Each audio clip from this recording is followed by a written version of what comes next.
I had grown so narrowly focused on money being the path to me feeling good as a human being. Like I had all this insecurity built up in me from my years of childhood and my early years of my life that I kind of thought that money was the external solution to the internal problem. That I was going to wake up one day and feel good about myself when I made X million dollars or when I got whatever the title was or if I got Forbes 30 under 30.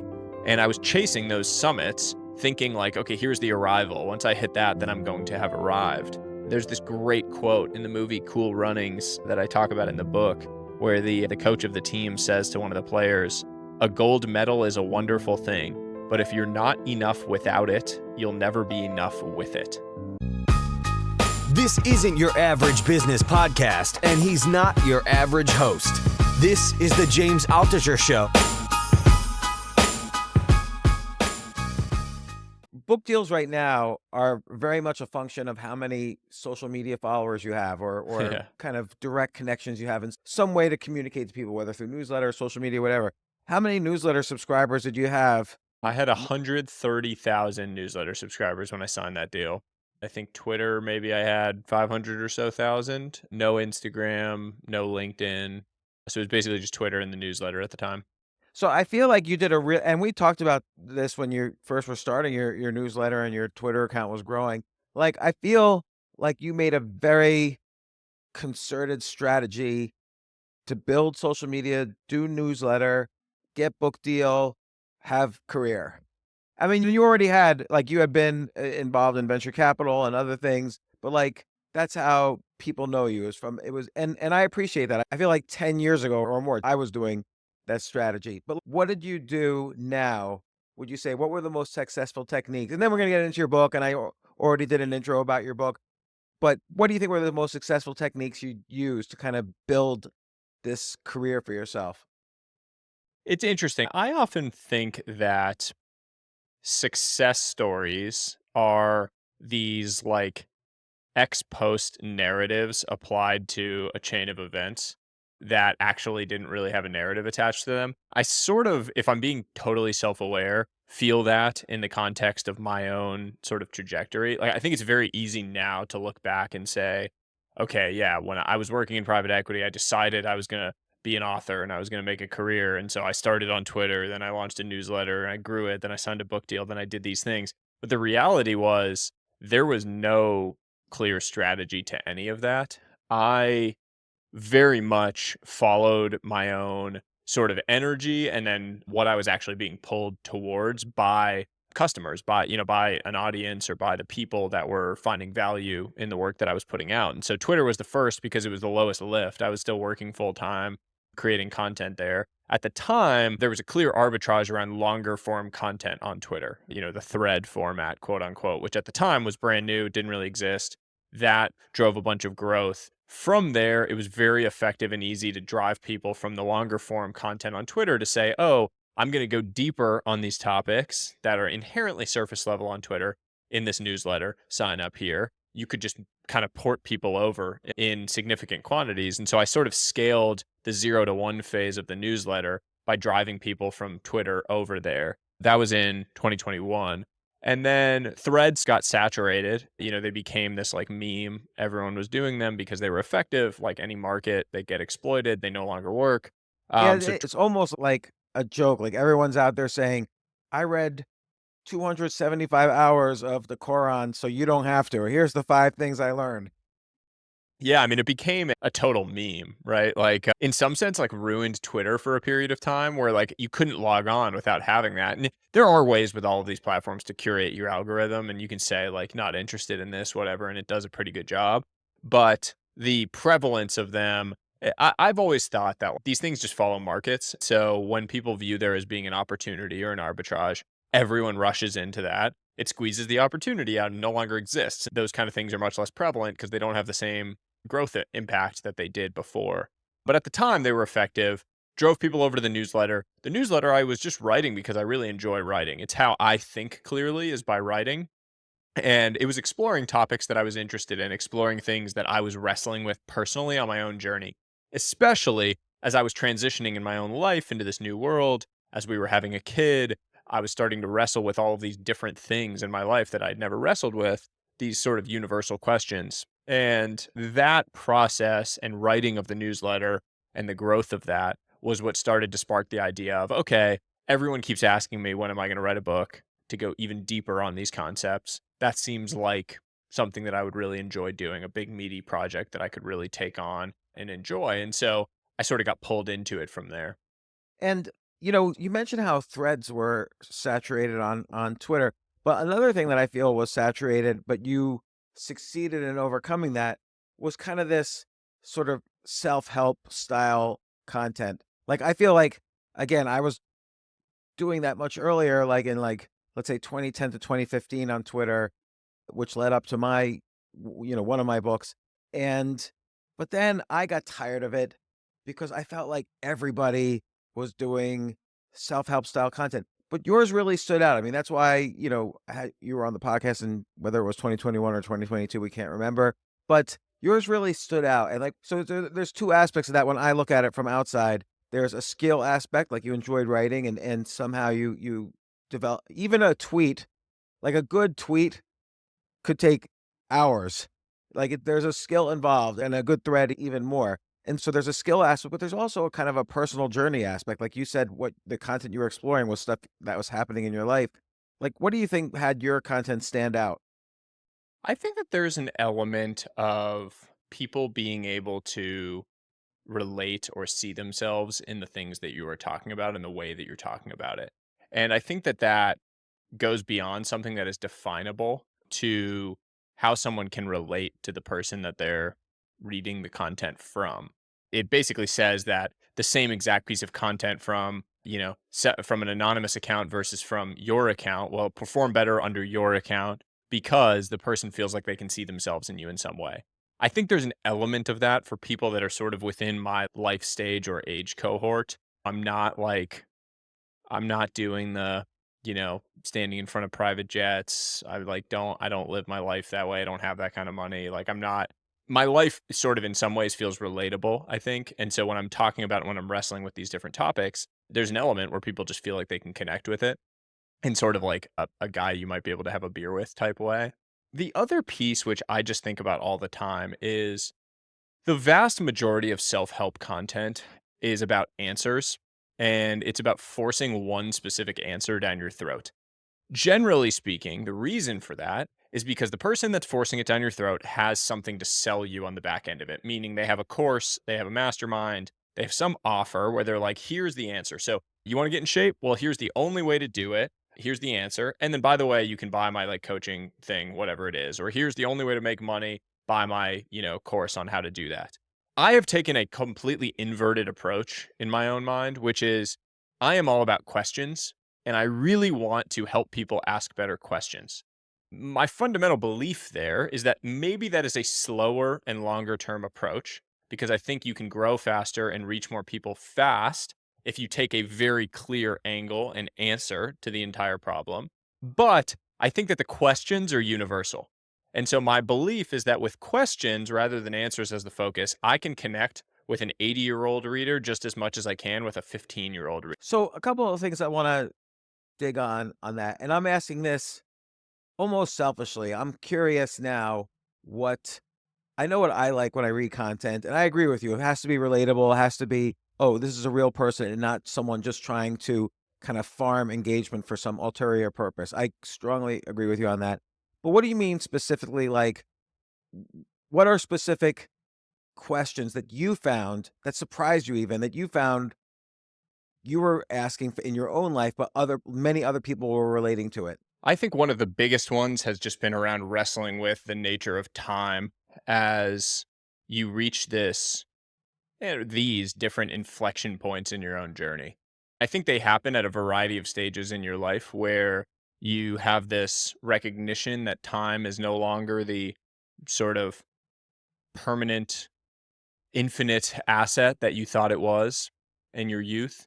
And you come to terms with it in a variety of different ways that your time is very finite and very impermanent. Why And did you realize that? Like, I'm older than you, and I yeah, feel like I have infinite amount of time left. Like, hell I don't know things in the why I feel that family. way. It's just I Yeah. don't think about age at all. I maybe have not thought about it as much with myself as I have with seeing this juxtaposition of the newness of my son's life with the aging of my parents.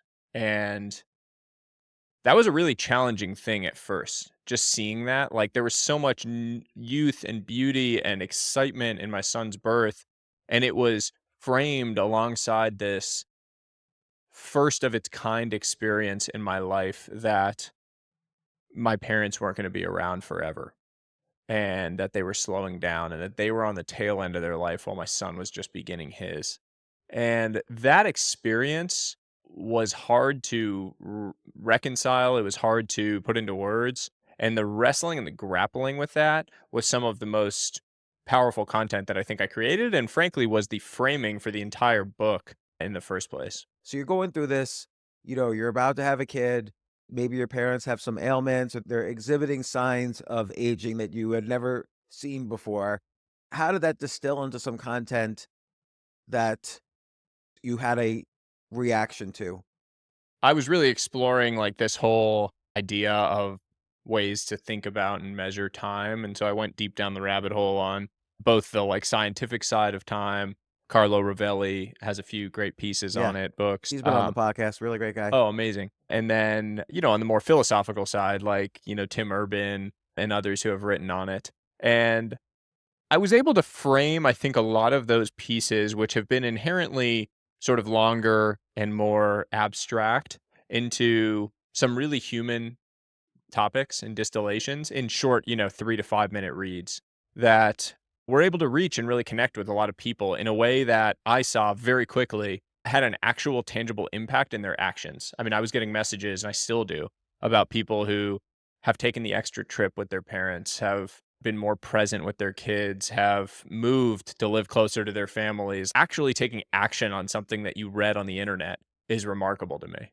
Yeah, there's a concept Tim Urban's brought up, actually Tim Ferriss has brought up, which I think is very powerful and a little depressing too. Let's say your parents are 65 years old, and let's say you see them twice a year, Thanksgiving and maybe some other. You live on opposite sides of the country, you're busy pursuing your career. They're in New Hampshire, you're in Silicon Valley, whatever. And you might see them uh, based on the fact that the average lifespan might be 76, you might see them only 20 more times in your life. And when you put it in that perspective, you have 20 more moments left with your parents, 20 more days you're going to see your parents. You grew up with them, you spent 18 straight years with them, and now there's only 20 more days left, like a punch card you could punch off. I think looking at time in that respect is very powerful. For me, I put that in the perspective of my kids or friends or whatever. I think that is a very powerful concept that you have reminded people of, and kind of a lot of your content is around that idea, including in this book. Yeah. I think there's a lot of power in general in shining a light on things that people know in the back of their minds and shining a light on them specifically in a way that makes them more actionable. Like, I tend to think in general, like if if I hear pushbacks on things that I share, whether in the book or in any content, the most common pushback is like, "Oh, well, this isn't new. Yeah, I've heard this before." I totally agree. Like, I don't walk around saying this is the most novel, craziest, brand new idea in the world. That's not my thing. And that's not really what I aspire to do, for the very simple reason that I actually don't really believe there's anything new under the sun. When it comes to contemplating the human experience, Aristotle probably already did it. Socrates probably already did it. Marcus Aurelius probably already did it. Everything is standing on the shoulders of a whole series of giants over the course of history. The entire point is that everyone has done that, but that doesn't mean that you can't frame it in a slightly better, more actionable way that allows someone right now to go and do something with it. And if you can do that, then that's valuable. I agree. And by the way, when I mentioned like Tim Urban and Tim Ferriss bringing up these concepts as well, I didn't mean that in a way that Oh, I didn't take it that way. I'm downplayed. more just like, my point is that I think those guys are fantastic. I definitely stand on the shoulders of giants the same way I think they stood on the shoulders of giants, the same way that everyone has in the past. And I think that there is a lot of I think there's a lot of good that comes from doing that in a way that makes it more actionable for someone today to go and do something with it. And also, I think it's not necessarily the case that the idea itself is what attracts people. It's also the storytelling, like you tell stories alongside these ideas. Storytelling is like the bridge, how ideas get from your brain to other brains. And also then you're always going to have your particular take. Like their take might be, "Oh, I only have so many more years to change careers or write books or whatever." And your take is this kind of bridge between your kids' existence and your parents' lives. And so everybody's got their take and different people relate to each take as well. Or like how Ryan Holiday has sort of brought this philosophy of stoicism into the modern age by telling stories about, leaders and people and whatever who in today's day and age who are modern day stoics. I feel like you're very similar in that respect. Ryan is amazing in that exact vein of like he has taken and applied a modern lens to something ancient and and brought and really like revived an entire movement around thinking that way, which is just incredible in terms of the value it's created. Yeah, and I think with you also, you basically have this problem, which is, you know, how do you make the best use of your time wealth? And how do you create time wealth and then use it? And then there are techniques that you like that essentially you've curated through personal experience and the storytelling. You've curated this group of techniques that fashioned how you built the 5 types of wealth, and then people have responded to you through your newsletter and social media, then you write this book. And so I feel like that I always try to figure out the process of the writers who are on the podcast, and it seems like that was your process roughly. Yeah, I have, had the great fortune of having this very fertile testing ground for a lot of ideas over the course of the last 3, 4 years, both with Twitter, the social media platforms, but also with the newsletter. And even more so than that, which is something that goes under the radar, is the human stories that I tell in the book, which I would argue are some of the more powerful elements of the book because they allow you to see yourself and connect with them, were almost all sourced from newsletter readers who without being prompted, had replied to things that I had written that they connected with and shared their stories. And then I was able to spend time with them and really go deeper on those stories. So the newsletter became this like luck magnet of sorts for attracting these incredible human stories into my worldview. Okay, let's talk about the 5 types of wealth. Like how well, what was a pain point where before we get it, so the 5 types are time, social, mental, physical, financial wealth. These are mentioned on the actual cover of the book. Beautiful cover, by the way. What was a point where you felt poor in any of these areas? I felt very poor across all of them in 2020 and 2021. I had spent the first 7 years of my career very much marching down the traditional path to what everyone tells you a successful life is going to look like. What were you doing? I was working in finance and investing, very much climbing up the mountain that people tell you is the mountain you should want to climb out of school. You go to the good school, you get the job in finance, you work your way up, you become a partner, make X million dollars, whatever the thing is, that's sort of the path. And I was on that and I was doing those things. And from the outside looking in, you would have said I was winning the game. Unfortunately, these other areas of my life had really started to suffer. Like what? My relationships with the people that I cared about most in the world had started to show cracks and fall apart. My What relationship with my specifically? parents, I wasn't seeing them at all. I was seeing them about once a year at that point, living 3,000 miles away.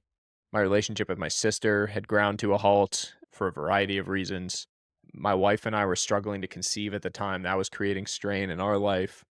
I was drinking 6, 7 nights a week. My mental and physical health were in disarray. I was working nonstop, and that was basically the only thing I was focused on. I had effectively gotten to the point where I had so narrowly focused on the one thing of accumulating money that I was starting to lose everything else. So how did you kind of begin to obviously there's self-awareness is a key component. You had to be aware that this was a problem. And I think that's really hard until it becomes a massive problem. I don't know if it became a massive problem for you, but like what was like some triggering factors and then how did you start changing? Yeah, I mean, the big trigger point was a single conversation. If you ever heard the analogy of the boiling frog, You Yes. like, if you drop a frog into boiling water, it'll immediately jump out and save itself. But if you place a frog into lukewarm water and bring it to a boil, it'll stay in there until it dies. Those tiny, slow, incremental changes are very hard for us to notice, basically, is the point. And I was sort of like that boiling frog. There was never one big shock moment because it was slow. It was happening over long periods of time. I think I would have been cooked if not for this one conversation. I went out with an old friend. We sat down for a drink. He asked how I was doing. This is in May of 2021. And I told him that it had started to get difficult living so far away from my parents, who were getting older, living on the East Coast. We were 3,000 miles away in California. And he asked how old they were. I said mid 60s. He asked how often I saw them. I said about once a year at this point. And he just looked at me and said, "Okay, so you're going to see your parents 15 more times before they die." And, that's that Tim Urban math, from his essay, the tail end, that just shocked me back into reality of the amount of time we have left with these people that we care about most in the world is that finite, that countable, that you can place it onto a few hands. That idea shocked me back into reality. And I realized in that moment that if something didn't change, we were going to end up, my wife and I, in a place where we didn't want to be. We were not marching towards our true values, our true north, if you will, in our own lives. And that we needed a sharp pivot. We needed a hard change in order to sort of get back course correct. And so what'd you do? Well, the next day, I sat down with my wife and we had a pretty candid conversation about what we wanted that true north to be, what our center really was. And within 45 days, I had left my job. We had sold our house in California and we'd Wow. moved 3,000 miles across the country to live closer to both of our sets of parents. When you quit your job, were people saying, "Are you crazy? Once you leave, you can't get back into this." People just thought I burned out. I mean, I explained the rationale around family and wanting to live closer. Um, Originally I just thought I would go work for another firm sort of like that on the East Coast. And so it wasn't that shocking of a change, but I think for the most part, people just assumed like, oh, he kind of burned out. He'd been working here 7 years, time for a break. I didn't go to business school. That happens, right? People do that. They travel around the world for a year because they burned out. That decision was sort of the spark that changed everything because in that moment, we had taken an action and created time. And there was a realization there that, like, that number 15 more times before they die is now in the hundreds. We took an action, and now my parents, I see them multiple times a month. They're a huge part of my son, their grandson's life. We had done something and actually created time for the things that we care about. That was sort of the spark that really brought to the fore in my mind this idea that you can take action to build your life around the things that are your priorities. You can actually redefine what success looks like to you, what a life of wealth looks like to you. By moving 3,000 miles away and being closer to your parents, did you reduce expenses? And plus you had savings from selling the house? Financially, I'm trying to think back to what the actual approach was. So when I moved, I had started the newsletter. There was some early seeds of some businesses that were starting from this kind of like side things. So from an actual income perspective, I still had some income. And actually, once I told my firm that I was leaving, that I wasn't going to be joining a competing firm, they originally thought I'm going to join a competing firm. Obviously, then you kind of have a hard break, but I wasn't doing that. I was going to explore this new opportunity, these creative, pursuits. I stayed on as an advisor to the old firm. So I still had income as well from that for a few board roles that I had previously held. So you were on the private equity side, you really were on like partnership track, like you were on boards of companies that they had invested in. You were Yeah, I was doing on well. 4 boards at the time. That's a lot. That's Yeah, a I was on 4 drag. boards and I stayed on those 4 for another 12 or so months as long as I was still, remotely valuable. And then at that point sort of started to graduate off them. But yeah, no, I was very much on the track. And frankly, it was a great firm, great group of people. I really love a lot of those people. We still have great relationships. It was very much on me. Like I don't even know how to describe this unless you've experienced it, that I had grown so narrowly focused on money being the path to me feeling good as a human being. Like I had all this insecurity built up in me from my years of childhood. and my early years of my life that I kind of thought that money was the external solution to the internal problem. That I was gonna wake up one day and feel good about myself when I made X million dollars, or when I got whatever the title was, or if I got Forbes 30 under 30. And I was chasing those summits thinking like, "Okay, here's the arrival. Once I hit that, then I'm going to have arrived." There's this great quote in the movie Cool Runnings that I talk about in the book where the coach of the team says to one of the players, "A gold medal is a wonderful thing, but if you're not enough without it, you'll never be enough with it." That was very much the story of the path that I was on, not realizing that, yes, the gold medal, whatever, the title, the number, the bonus, whatever the thing is, it's a wonderful thing. But if you're not feeling like enough without that thing, you're never going to feel like enough with it. Yeah, and, like, also, you were working in the business of money. That's in private equity or VC or hedge funds. It's basically money is in every conversation. I remember myself being in the hedge fund business. When you run into people who are, let's say, at another fund or did some deals, one of the first questions my buddies and I would always say, "Okay, what's he worth? What's his wha is he at 100 million? Is he" like, that's a big topic of conversation, is how much everybody is worth. So Mm. it becomes part of your mental hierarchy of where you stand in that as well. Yeah, I mean, it's sort of the societally, it is the default scoreboard that we all use. You like walk into a room if you go to a cocktail party, and there's sort of this like natural hierarchy that has formed in everyone's mind of like who has done the best, who's the most successful, and the success is just measured in terms of financial success. The whole point of what I'm trying to get across is that you can actually create your own definition of success. You can opt out of that decision. And that I think most people would be a lot happier and a lot more fulfilled if they did opt out and if they created their own definition. In the chapter about mental wealth, which I want to ask you to define, you talk a lot about purpose and finding your purpose. And I think this is really hard for people, particularly when they're young, not only because of their youth, but because there is no one purpose necessarily that someone has. But how would you, and you describe some techniques in the book, but when you move 3,000 miles, you're without the job. Sure, you're going to see your parents more and you're going to raise a family. But how did you go about kind of figuring out what you should move towards now that you weren't moving towards partnership at the firm? Like, that was this huge hole. You had a huge hole before of time wealth, lack of time wealth, but now you have another huge hole, which is you got to find kind of career purpose. Yeah, I believe that a lot of value comes from understanding and following and leaning into your energy in those periods. Like, what are the things that are actually sort of pulling you towards them? And I create this map in my mind of what are the activities that are high competency and high energy, meaning I'm very skilled at them. They feel sort of easy to me, and I get a lot of energy out of doing them. Those activities are generally speaking things where you are going to do very well. And whether that do very well it's financially lucrative, or whether it's societally useful, or whether it's meaningful to you, whatever it might be, you are probably going to achieve one of those, or if not more than one of them, within that realm, within that sort of part of a 2 by 2 matrix, if you will. I sort of explored that. I created, I mean, I call it now my pursuit map. I thought about what are those things that are really high energy for me, meaning I feel pulled towards them. I feel lifted up. I feel this kind of intrinsic interest and want to lean into those things. And I feel high competency at them. I feel like I could be one of the best in the world at this thing. And writing and the content that I was creating and the ideas that I was sharing was the number one thing in that realm.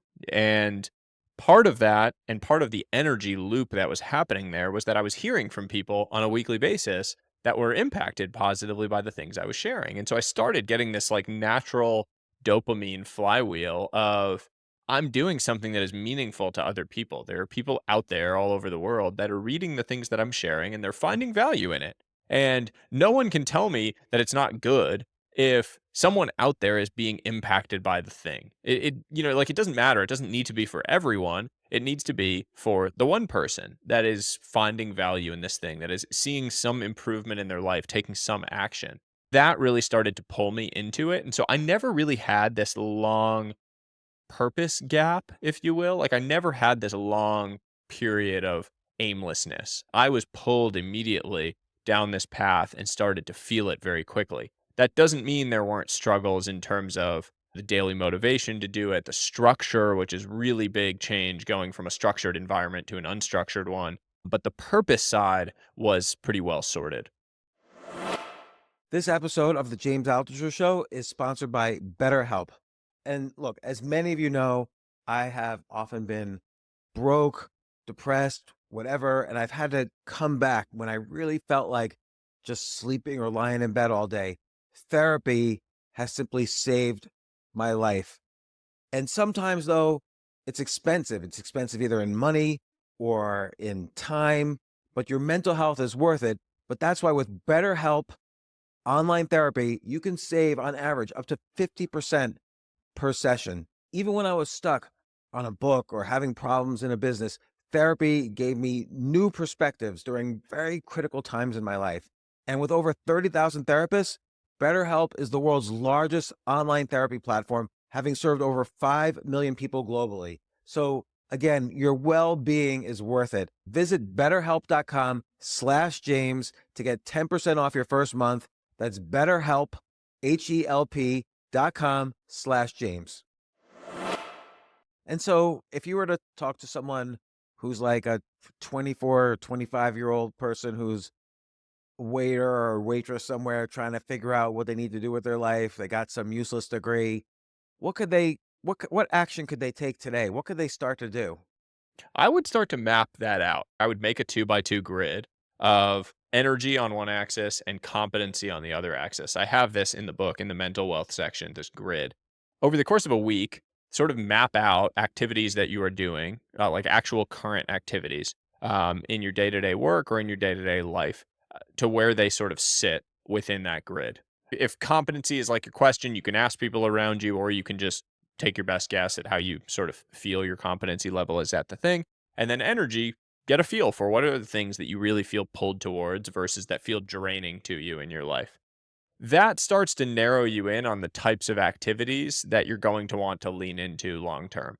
There is an assumption that they haven't been already drained by, 12-hour shifts till 4 in the morning, you know, trudging home, trying to sleep, waking up, going to the next shift.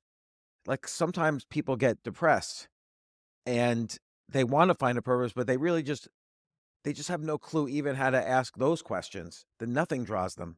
Nothing Yeah, pulls I them. don't think, by the way, like your purpose doesn't have to be your work. I think there's like a default incorrect assumption that most people make that like you have to find a purpose that is your work. I personally actually don't define my purpose around my work. Like I really think my purpose is to create ripples in the world, just in whatever form that may come. That could come through family actions, that could come through writing that I do, that could come through sort of anything that I'm putting out. I would say my highest order purpose is to just provide for my wife and son. If I were to sort of pull everything away and strip everything away, that is the number one thing that I really would define as my purpose. And I would do whatever I have to do in order to do that. And so, like, if all hell broke loose and I needed to flip burgers at McDonald's to provide for my son, I would do that. And I would have no problem doing that because I really do define that as the one thing that truly matters at the end of the day. And so if someone says to you, I don't feel drawn to anything, what do you think they're missing? I think that you can find a lot of energy in things that you are not drawn to if you connect them to something you are. If you have something that you care about, whether it's family, whether it's your kids, whether it's parents, whether it's some art that you really like, video games, whatever the thing is, it doesn't need to be your work and your work can suck. But if you are going to work and you're connecting it to that thing that you actually enjoy or appreciate or value in some way, you can get energy for the thing that sucks. I spent time with this guy that's a factory worker during my book research process. He puts together widgets on a factory assembly line for 10 hours a day. He hates his job. Zero, like, there's not an enjoyable set of work that he's doing. It's monotonous, it's boring, it's long hours. But his purpose, as he defines it, is to be the father that he never had and to provide for his boys in a way that he didn't feel his father did for him. And every day when he goes to work, he connects to that purpose. He views the work that he is doing as in service of that higher order purpose. He's able to actually fulfill that purpose through doing this thing. And so he actually gets energy for it, even though it sucks, even though it's not interesting or energizing for him in any way, because it's connected to something that is. Yeah, and so he's willing to do. I mean, he must have friends at the job he likes. Like, there must be some kind of satisfaction at the job, or else I feel like if you do it for 30 years, you're gonna just die having just done that job. I think we live in a slightly different era, and I think it depends on your own generational and sort of hardwired ethos on this. I know a lot of people who just take a lot of pride in punching the clock. My grandfather and great grandfather, that was their entire ethos on work. My great grandfather was a vegetable peddler in New York. My dad always tells me stories about him and how hard he would work from 4 a.m., going to the docks, getting the stuff, working all day. He'd come home at 7 p.m., take a super hot bath, eat his one meal of the day, and then go to bed and do it again. And he was doing it 7 days a week, every single week. There was no vacations. He didn't get 2 weeks off. He didn't get to talk about his purpose. He wasn't like, and my grandfather, my dad always talked about him as like a very like pleasant, interesting, thoughtful man. I think this is a new thing in broad strokes. If you look at sort of human society, this desire, this need, this sort of feeling that you have to have this intrinsic enjoyment or sense of purpose in the work that you do. And I don't think everyone feels that way. I think that some people do. And if you do, you should go chase that and you should pursue it. But if you don't feel that, if you feel like you can go punch the clock to just create the value that you need to create for the other people and you don't need to live for your job, you can leave and do other things that you live for. That's fine too. Yeah, and so let's say though, so this guy was factory worker. We normally would look down on that. Maybe I even just did a little bit, and but he found purpose in the idea that he was going to be able to provide for his family, and this created great joy for him. But again, like, what do you tell the young person who's not getting any joy at all from their job, but hasn't found a purpose, doesn't really have a concept of what draws them? They need a little bit of energy. They almost need like a spark, and the spark is not lit to even be able to figure out what they're drawn to. Yeah, you got to go find something bigger than yourself.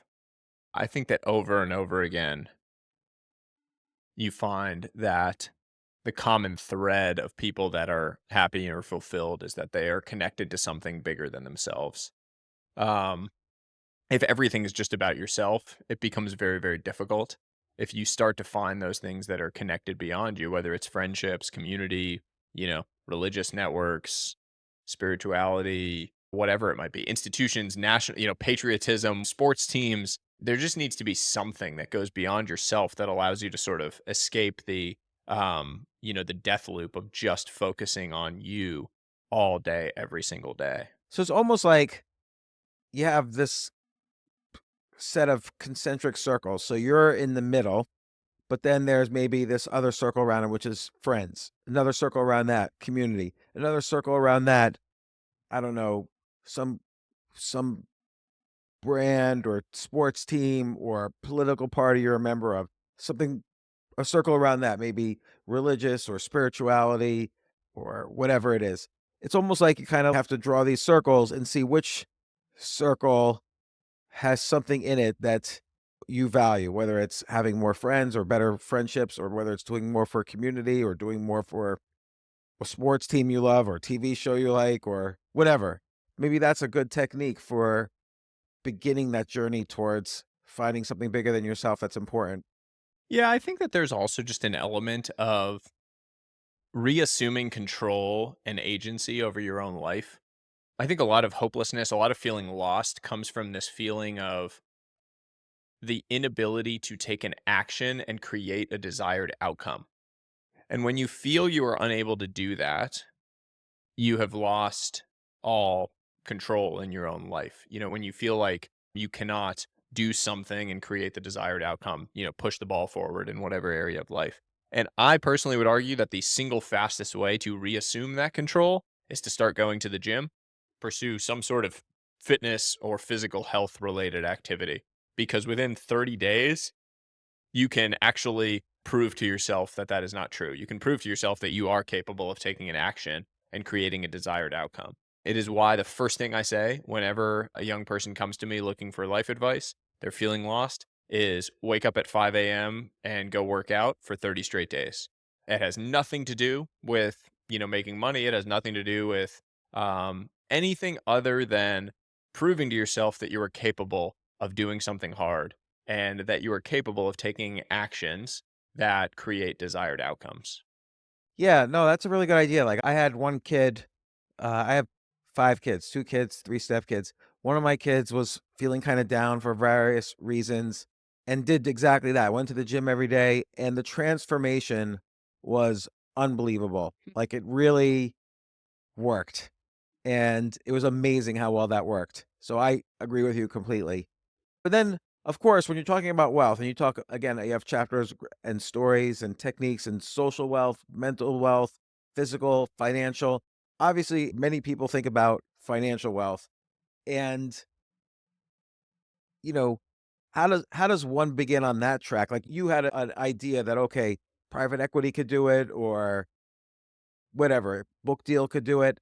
What's again, if you're advising some kid or even someone who's in their 30s, has some dead end job but wants to make more money, what's the first step they can take towards financial wealth? I think that the most deconstructed version of financial wealth is the most important place to look, which is to say that money earned is just a byproduct of value created.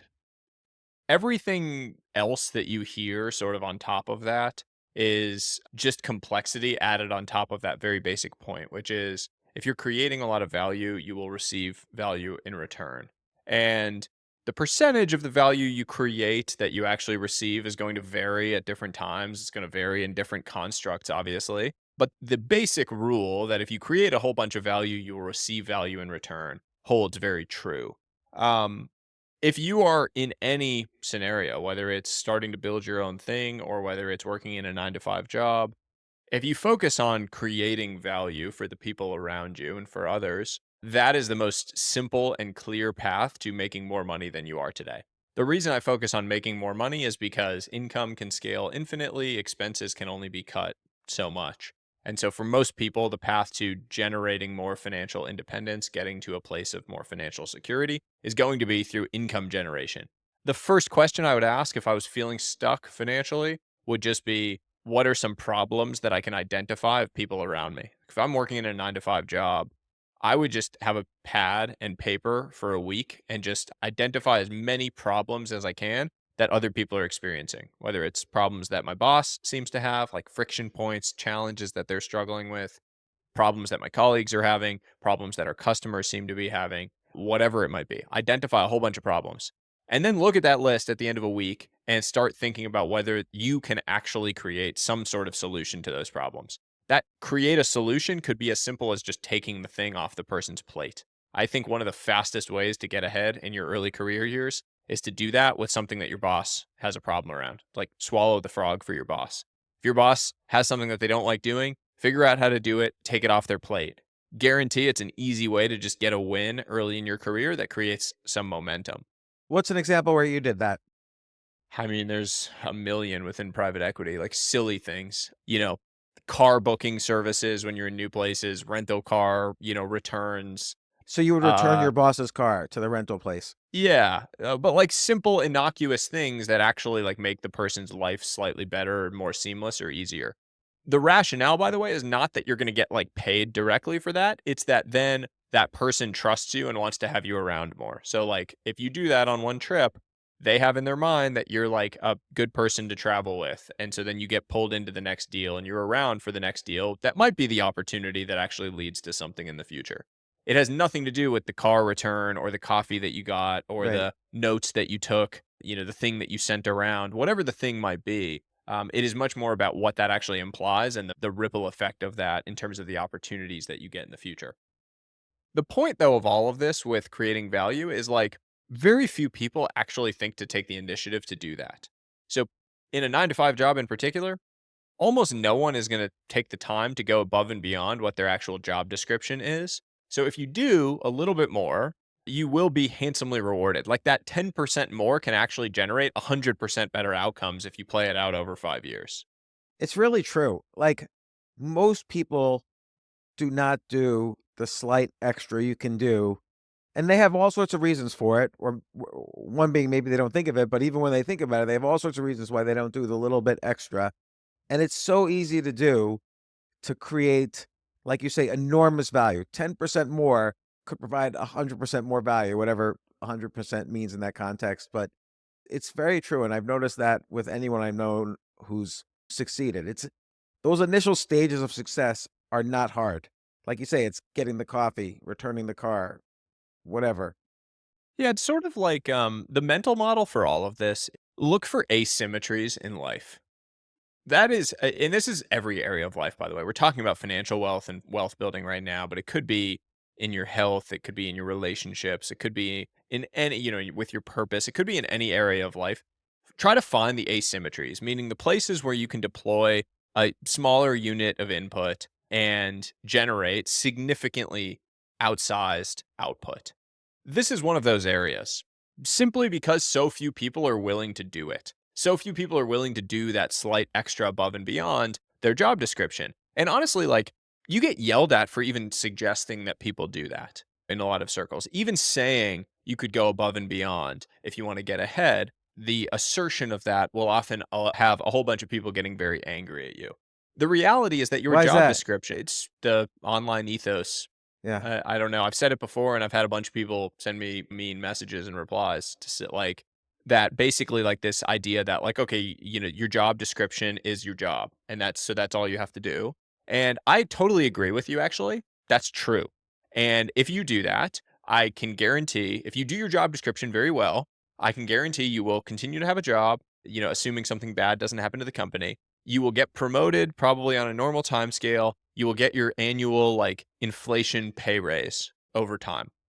But if that's not what you want, if you are trying to generate a top 1% outcome, or you're trying to break your family out of a paycheck to paycheck cycle, or you're trying to accelerate your trajectory, then you have to do more than what the normal person is going to do. That just makes sense, right? You have to do more if you want to achieve the more outcome. And that requires sacrifice. That required the cost of entry to that is doing something that you don't want to do, which is going to be putting in more time, more effort, more energy to put in that additional set of units of input that create the output that you want. But the point is that it is an outsized reward relative to that input. And that's what people don't realize. They think, "Oh, okay, well, I'm going to do this and I'm not seeing anything yet, so it wasn't worth it." But you don't know what the payoff is. It just takes a little bit longer, and then all of a sudden you see it. You're like, "Oh my god, I can connect that to that tiny thing that I was just willing to do, that I got pulled into this stuff, that I was there, that I was in the room where it happened in that moment because I was the person that sent out the notes so that they wanted to have me around." Yeah, that's really interesting, and it's a really good, concise way of putting it. Uh, Let me ask you about social wealth. This is where I feel like I'm lacking a little bit, and I'm just curious your opinion. How many friends or best friends do you think someone should or could have? Now, I know there's no one answer. It's kind of like a dumb question. I'm Uh, asking as a little kid, as if I were a little kid asking someone with a great philosopher. Real, true, deep friends, under 10. Yeah. I think if you have anywhere between 5 and 10, you are in absolute abundance of real friends. And I don't think you need more than a few, to be honest. I think if you have like 2 or 3 people in your life that you can call, I define this, by the way, as like the person you can call at 3 in the morning when your life is truly down and out. When you are truly down and out, when things have hit the fan, when nothing is working, when you're struggling, how many people do you have in your life that you could call that would pick up the phone and that would be there for you? If that number is more than a couple, more than 3, that's abundant. Yeah, I mean, you have an amazing depth of real connection if that number is over 3. Let's say the connections you have in your life that are like that, are most of them from childhood, or have you kind of accumulated those 2 to 5 or 10 over time? I have a couple from each stage of life. I mean, I'm very fortunate to have, I would count both of my parents and my sister within that. Obviously, my wife, I would count in that, who I've known since childhood. Really? You've known your wife since childhood? Yeah, my wife and I started dating when I was 15, she was 14. Oh my gosh. Yeah, And then that's it. When did you get married? that's it. We got married in 2016, 8 years ago. How old were you then? I was about to turn 25. I was 24, she was 23. Wow. There's very few people like that. What percentage of marriages do you think met before the age of 18? Oh, very few now. I would say if you went back 30, 40 years, it would be significantly higher. It would be interesting to see the stat. I mean, the high school sweetheart thing was sort of like a classic American story. If you were to go back and look at movies and TV shows, I feel like that was a very classic story. Like the the football player marries the cheerleader type story. Now, and it's pretty obvious why, right? Paradox of choice. We have access to basically anyone via the internet. You are no longer confined to your local region or your town in terms of your options that are out there. And so people go to college far away, they expand their reach, etc. Yeah, I feel like it's almost like a supply and demand equation. Like demand always remains the same because you only have so many nights you're alive. And let's say every night you want to more or less you want to be with somebody. But supply has gone from your local village to infinite. And so the value of a relationship, of a monogamous, stable relationship, has gone way down in the past, let's even call it generation or two generations. Yeah, and it's a very tricky problem. I mean, just like in the world of economics, the paradox of choice is the idea that having more choices actually makes you less happy with whatever choice you end up going with. So if you have 50 choices of potential partners, you're going to be less happy with the one you choose than if you had three choices. And that's really interesting when it comes to romantic relationships, if you were to apply it there, is to just think about has actual overall satisfaction declined in spite of the fact that you have access to anyone. You'd think on the surface that that would mean that you were, much, much happier. Oh, I have an abundance of options that are out there. But does it actually lead to less happiness? Yeah, so how can you restrict your options in order to be happier in any area, not just one area, but in any area? I think that the most challenging thing we face is the ease of the eject button, if you will, to use an analogy. Like you think about a relationship. Great relationships are built through shared struggle. Shared struggle releases oxytocin, which creates these feelings of love and connection. Deep, loving, vulnerable connections, relationships, are built through challenging times, not just the good ones. But we live in a world where it is easier than ever to press the eject button as soon as you hit those struggles. And so, what I see with a lot of my friends who are in the dating market is they get into a relationship, they're in the honeymoon phase. Everything's great. It's the most beautiful, it's perfect, everything's amazing. Well, eventually, relationships are no longer in the honeymoon phase and stuff starts to get real and you have real problems or your first real struggle. In the past, 50 years ago, there was not a clear eject button, right? Yes, you could break up, but you broke up and you lived in your town and you were going to go out, you were going to see the person all the time. You were going to have to meet a bunch of their friends. Their friends weren't going to like you. Yeah, there was actually a bunch of reasons why it was hard to like immediately press the eject button. So you had to think about it. You would at least sit with it and try to struggle through the mud with the person. Now, the second it gets hard, there's a eject button sitting right in front of you where you have a million other options right at your fingertips where, okay, yeah, I'm going to press the eject button. I'm going to go out tonight with three different people. If I press the eject button right now, three people who don't know me, who it's going to be fun, it's going to be flirty, it's going to be this new honeymoon phase all over again. I'm just going to go back to that. And so you chase that instant gratification by pressing the eject button. But what happens if you do that over and over again is you never actually endure the challenges that lead to the depth of the relationship. So this is the question that I'm now wrestling with and constantly with different friends of mine that, I'm talking to about, their dating or relationships is what is the point where you're sort of actually hurting yourself by getting out of the relationship too quickly? Like, I understand it. Sometimes you want to hit the eject button and there's a good reason. Sometimes there really is a tiger there and you need to kind of break out of the situation. But sometimes you need to just pause and ask yourself that question before doing it so automatically. Yeah, that's interesting. I mean, but you can always say there's always an answer to that too, which is how am I hurt? Let's say I'm thinking of ending a relationship or I'm thinking of ending a job. Well, it could be the case that next month the job becomes this, I get promoted to CEO or whatever. I don't know. Like there's always kind of these science fiction scenarios that are really great. If you ask, well, what if, how can I be hurting myself if I don't, if I eject too quickly? But I guess you just have to be very realistic with yourself. I think it's realistic. I think more than anything else, this is about pausing before making decisions. Most of us never take the moment to create space. And I talk about this in the mental wealth section of the book, this idea of space. Viktor Frankl wrote about it originally that space is where we get our power as humans. It's the space between stimulus and response where we can actually choose our response. And when everything is so easy and at the touch of your fingers, the implication is that we are anti-space. We go straight to that state, straight to the response because we can. It's sitting right there. It's very, very easy to go and do. And it no longer has friction. And the pause is really where the strength lies. There's this old fable of it's called Three Men Make a Tiger. I don't know if you've ever heard this, No. that like minister comes to the king and he says to the king, if I were to come and tell you that there is a tiger inside the market right now, what would you say? And the king says, I would say that's ridiculous. And then the minister says, what if I told you that two people were saying there's a tiger in the market? The king says, well, then I would start to question it. He says, what if three people said it? And then the king says, well, then I would believe there's a tiger in the market. And the point is, the more something is repeated, the more we immediately default to saying, okay, that thing must be true. Even if it feels ridiculous, we're just going to say that it's true. These things that continue to get repeated.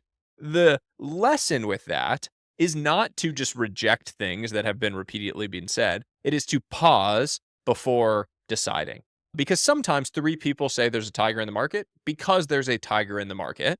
Sometimes three people say there's a tiger in the market because everyone is being delusional, and we actually would benefit a lot from just questioning the assertion in the first place. That applies to sort of everything. Like any story you're telling yourself, anything you've been told about the exact path to achieving the life you want. We just need to create more space and pause to question these things along the journey. That is great advice. And I've noticed throughout this conversation and earlier conversations we've had, one of your key skills is you have a very concise way of, you know, posing these questions and answering them. It's very logical, rational, almost simple way of kind of answering these very complicated and deep questions in our life. And I think that's why one of the reasons why your content has done so well, why this book is so great. I mean, you're like 6 weeks on the New York Times bestseller list now, as we speak. I appreciate that. It's a very valuable skill. I feel like I don't have that. Like I have to rely on insane kind of storytelling in order to get my point across. Because rather than just get my point across. Someone once referred to it to me as gisting, that I was good at gisting. Like I was very good at like taking something and like giving you the gist of it in a way that is like immediately like short and actionable. I thought that that was kind of an interesting articulation of it. Yeah, I've never thought about that. but it's true though. I wonder. I mean, obviously you've read all of these books, so of a lot of people, you stand out as having this very good way of putting things, of gisting. I'm going to start using that word. And I think again, I mean, the book is The Five Types of Wealth, a transformative guide to designing your dream life. And it's about time wealth, social wealth, mental wealth, physical wealth, financial wealth, all of these things that are so critical for our well being in life. Sahil Bloom, once again, thank you for coming on the podcast. I always learn from our conversations and then apply them in my own life, which is why I've been a subscriber of your newsletter probably since you started it. So Yeah, when did you you have start been it? a real one. You have been a real OG podcast subscriber, newsletter subscriber, rather. Yeah, I have them since I'm sure I've had them since day one. So you barely had a newsletter. So congratulations on everything. And I can't recommend this book enough. The Five Types of Wealth by Sahil Bloom. Good luck. Come on the podcast anytime when you have the next book or thing you want to promote. And I really appreciate it. I appreciate you, and I'm looking forward to spending time in person, hopefully this spring or summer. Yeah, definitely.